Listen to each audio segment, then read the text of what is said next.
You'd think that people would have had enough of silly love songs. I look around me and I see it isn't so. Some people want to fill the world with silly love songs. And what's wrong with that? I'd like to know, 'cause here I go again.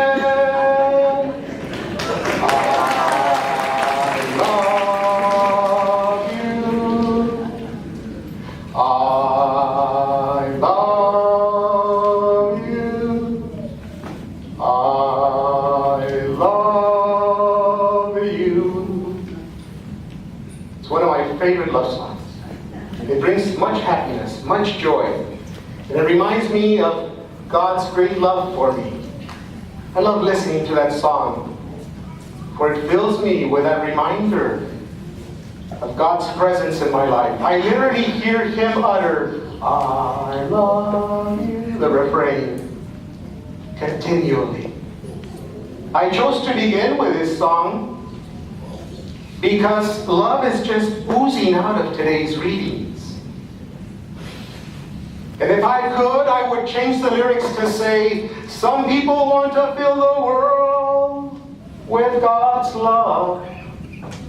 And those people are you and I, Christians, followers of Christ. We are called, my friends, as Christians, to fill the world, to radiate God's love in the world wherever we go. And what is love? Well, St. Paul tells us at length in today's second reading. Love is patient, love is kind.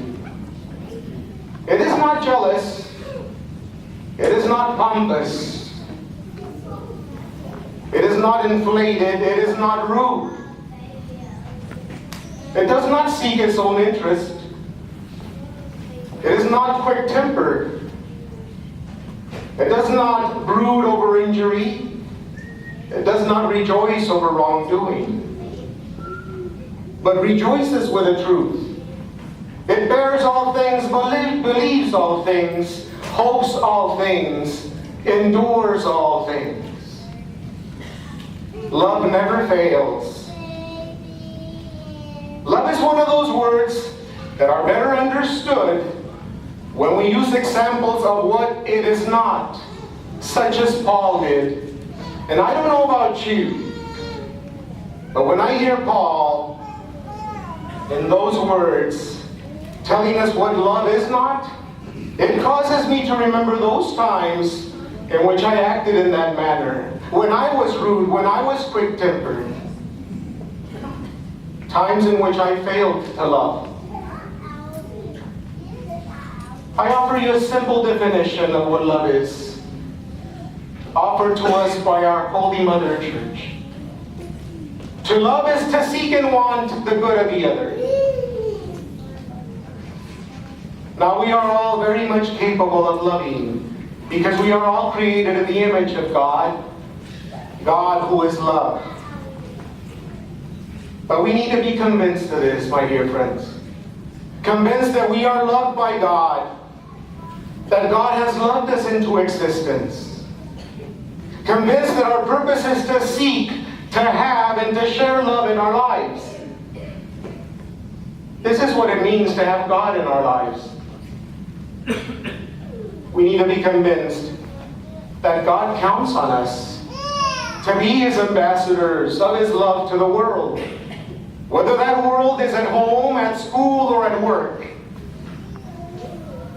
We need to believe this. For God says to all of us in the words from the first reading, before I formed you in the womb, I knew you. Before you were born, I dedicated you. A prophet to the nations, I appointed you. Beautiful words, profound words, given to each one of us, the anointed Christians. That's what the word stands for, what it means, the anointed Christians. will try to prevent you and I from having and sharing Christ's love in our lives. And you will even experience resistance and rejection. Jesus experienced it. We hear it in today's gospel. And so will you and I. Do our actions reflect and radiate love? That is, do we bear patiently with one another? Are we mindful of the needs of others, especially those that are different from us or the less fortunate? Do we pray for those who reject, offend, or hurt us? The key to not giving up when rejected, that is, to not throw in the towel, is to know that Christ has gone before us. To be convinced of God's love in our lives, and that our response to this great love is to go out and radiate it to all the world. Some people want to fill the world with God's love. Those people are you and I, my dear friends, followers of Christ.